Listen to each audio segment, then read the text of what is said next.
What's good, people?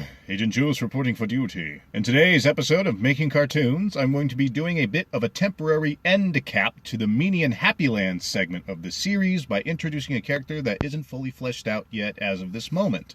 Now, before getting into it, let me explain what's going on. I've kind of reached the end of what I have that I can show you guys with Meanie and Happyland, because frankly, I've run out of pilot characters to Speedpaint. Right now, I'm actually in the process of polishing the pilot script, which I've been polishing for months now, and if I'm going to be honest, will continue to polish for several more months. And that's where my main focus needs to be for now. That being said, I didn't want to stop the Meanie and Happyland themed videos on just 9 episodes. So to round out the number to a nice clean 10, I figured I'd Speedpaint a character that I've been toying around with. So without further ado, the star of this video is the sweet and kindly, the gentle and lovable Mamma Avvy. Mamma Avvy is a critter residing in the happy universe of Yewforia, who also happens to be the mortal mother of Princess Solara. Because Mamma Avvy hasn't been fully fleshed out, her role in the story is yet to be determined. Right now, I'm thinking of having her be Solara's unofficial top-level advisor, someone who doesn't have an official seat on some sort of royal council, yet holds the greatest trust with Solara because,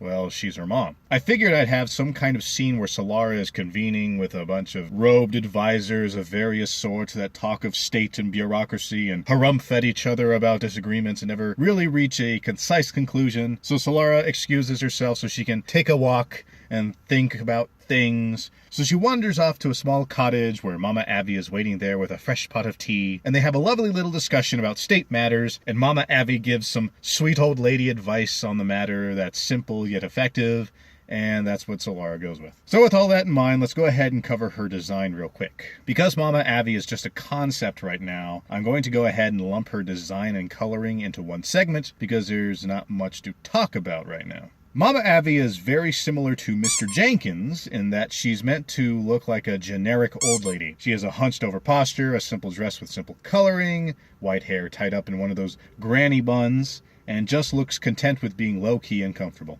Because she's in her conceptual phase, a good portion of her design is subject to change, but one thing I'm probably going to keep is her squinty eyes look, because that means I can be lazy and not have to worry about drawing eyes. Tee-hee! I'm so clever.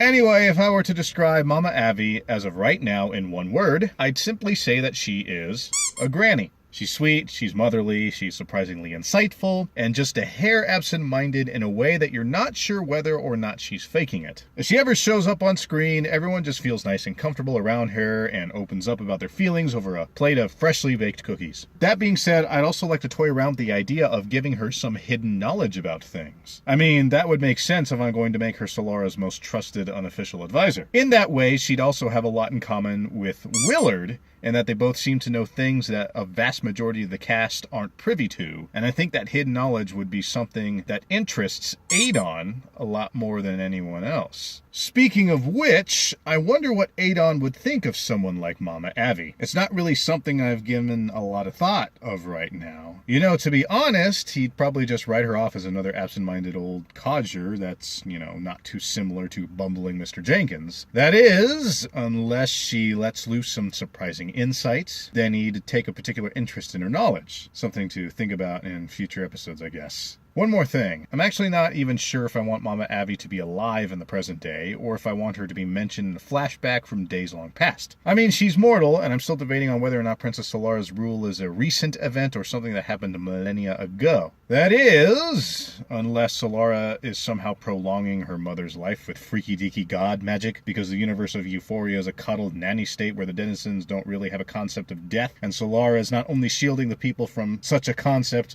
but even willing to deny it herself to the point where she's willing to subjugate her mother to unwitting immortality? And what if Adon finds out? Does he question Mamma Avvy about her unnatural age? Is Mamma Avvy even aware? What if she is? Does she even care? What if she does care and doesn't mention it to her daughter because she knows that Solara does it out of some kind of coping mechanism? Does Adon confront Solara about this? What if Mamma Avvy isn't the only immortal critter in the universe? What if all critters are immortal and not even aware of it because Solara doesn't tell them about it? What if Adon finds out about the whole conspiracy and tells the rest of the cast? How do they handle it? Would Solara even let him do it? Would Adon be stupid enough to tell Solara that he's going to tell everyone about her immortality conspiracy? Ah, the artichoke thickens.